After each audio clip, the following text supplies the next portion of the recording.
Pour redescendre, ce fut plus facile. Mais bientôt, notre train dut traverser une végétation luxuriante, une épaisse forêt vierge. Empêtrés dans les racines et les lianes, nous ne pouvions plus avancer. Les poseurs de rails ne pouvaient plus travailler. Alors nous avons décidé de passer directement à travers les arbres, de branche en branche. Il s'agissait d'arbres millénaires, de la hauteur d'un building, avec des branches larges comme des autoroutes.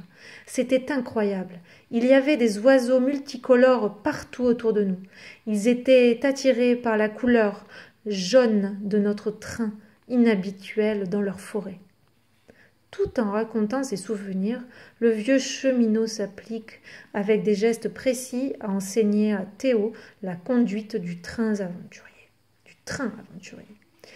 Mais Théo, émerveillé par cette histoire fabuleuse, a bien du mal à se concentrer.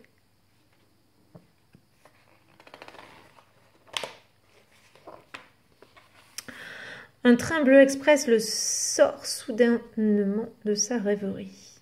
Les doublant dans un vacarme infernal sur le pont immense qui enjambe le parc aux oiseaux de la ville. Certains d'entre eux reconnaissent le train jaune et l'accompagnent au bout du chemin.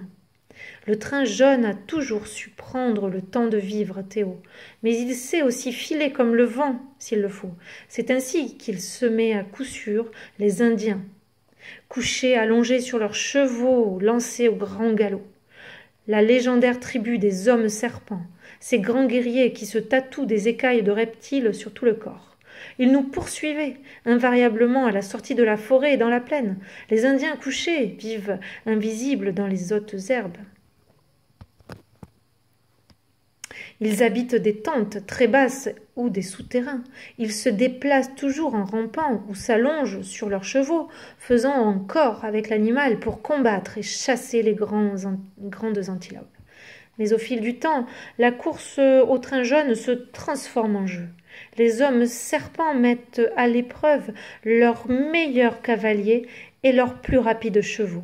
Et notre train sortait toujours vainqueur, à l'aller comme au retour.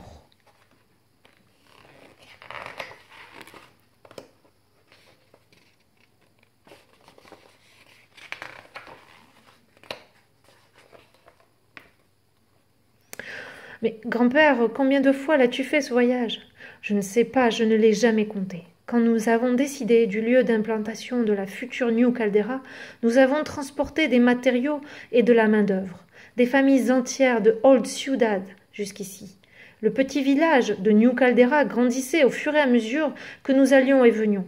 Nous étions parfois si chargés que nous avions du mal à distancer les Indiens couchés. Je me rappelle cette fois où nous avons transporté un cirque et toute sa troupe.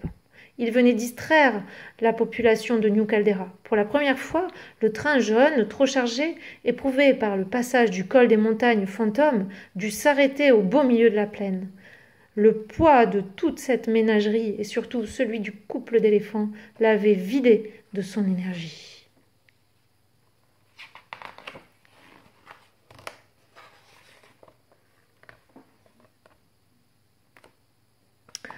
Les éléphants ont tracté lentement le train jaune à travers la grande prairie. Trop lentement. Ce voyage nous avait paru interminable, et si la troupe du cirque ne nous avait pas offert une représentation, c'est ainsi que nous sommes passés devant les hommes serpents ahuris, pétrifiés à la vue des deux énormes éléphants et du reste de la ménagerie, confortablement installés sur les toits des wagons. Puis ce furent les visages ébahis des habitants qui nous ont ensuite accueillis à New Caldera. Théo a le même visage médusé à l'écoute des incroyables récits de son grand-père. Le cirque avait ainsi associé mon train jaune à la grande parade de présentation, le rendant plus populaire encore.